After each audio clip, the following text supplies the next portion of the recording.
بیٹی مریم T V بند کرو، اذان ہو رہی ہے۔ اچھا ماما جان، بند کرتی ہوں، مریم نے جواب دیا، مگر ٹی وی چلتا رہا۔ سنا نہیں، ٹی وی بند کرو۔ اب ماما نے تیز آواز میں کہا، ابھی کرتی ہوں، ریموٹ نہیں مل رہا۔ مریم نے کہا۔ اتنے میں فاطمہ کی آواز آئی، مجھے سمرن نے چٹکی کاٹی ہے۔ جبکہ سمرن چلانے لگی، پہلے مجھے فاطمہ نے دھکا دیا۔ ٹی وی چل رہا ہے۔ تنگ آ کر ماما کچن سے باہر آئیں، دیکھا کہ بچے آپس میں دھینگا مشتی کر رہے ہیں۔ ریموٹ موسیٰ نے پکڑا ہے، جو کارٹون دیکھنے کی ضد کر رہا ہے۔ اتنی دیر میں اذان بھی ختم ہو گئی۔ ماما اپنا ماتھا پیٹ کر رہ گئیں کہ ان بچوں کو یہ احساس ہی نہیں ہے کہ اذان کا جواب دینا واجب ہے۔ یہ تو اللہ کی طرف سے پکار ہے۔ جہاں والدین کا کہنا نہ ماننا گناہ ہے، تو اللہ کے حکم کو نظر انداز کرنا کتنا بڑا گناہ ہے۔ ہمارا فرض ہے کہ تمام دنیاوی کام کاج چھوڑ کر پہلے اذان کا جواب دیا جائے، پھر نماز کا اہتمام کریں، اس کے بعد دنیاوی کاموں میں دلچسپی لیں۔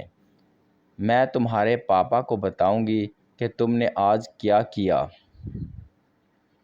رات کو جب ان کے پاپا آئے تو ماما نے سارا قصہ کہہ سنایا۔ پاپا نے بچوں کو اپنے ساتھ بٹھا کر بتایا، پیارے بچوں، دنیا میں سب سے زیادہ بلند ہونے والی آواز اذان کی ہے۔ یہ واحد آواز ہے جو ہر لمحہ دنیا میں گونجتی رہتی ہے۔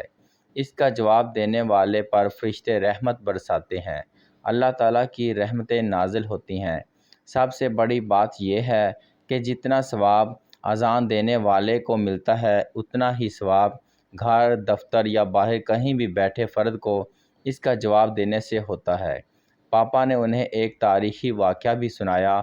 خلیفہ ہارون الرشید کی بیوی ملکہ زبیدہ نے مکہ شریف اور مدینہ شریف کے درمیان حاجیوں کی سہولت کے لیے ایک نہر کھدوائی تھی۔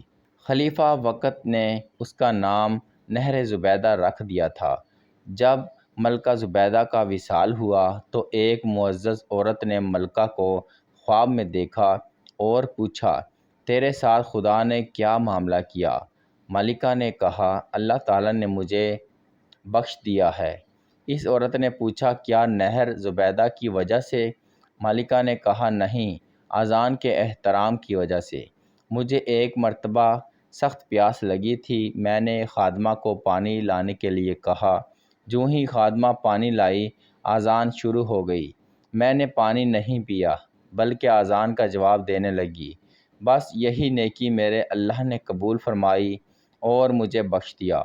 دیکھا بچوں، اذان کا احترام اور جواب دینے پر اللہ تعالیٰ اپنے بندوں کو کتنا بڑا انعام دیتا ہے۔ سب بچوں نے وعدہ کیا کہ آئندہ وہ اذان کا احترام کیا کریں گے۔ میری بھی تمام بچوں سے گزارش ہے کہ اذان کا احترام کیا کریں اور نماز بھی پابندی سے پڑھیں۔ جزاک اللہ خیرہ۔ آج کی کہانی آپ کو پسند آئی ہوگی تو چینل کو سبسکرائب کر دیں اور دوستوں کے ساتھ بھی شیئر کریں۔ شکریہ۔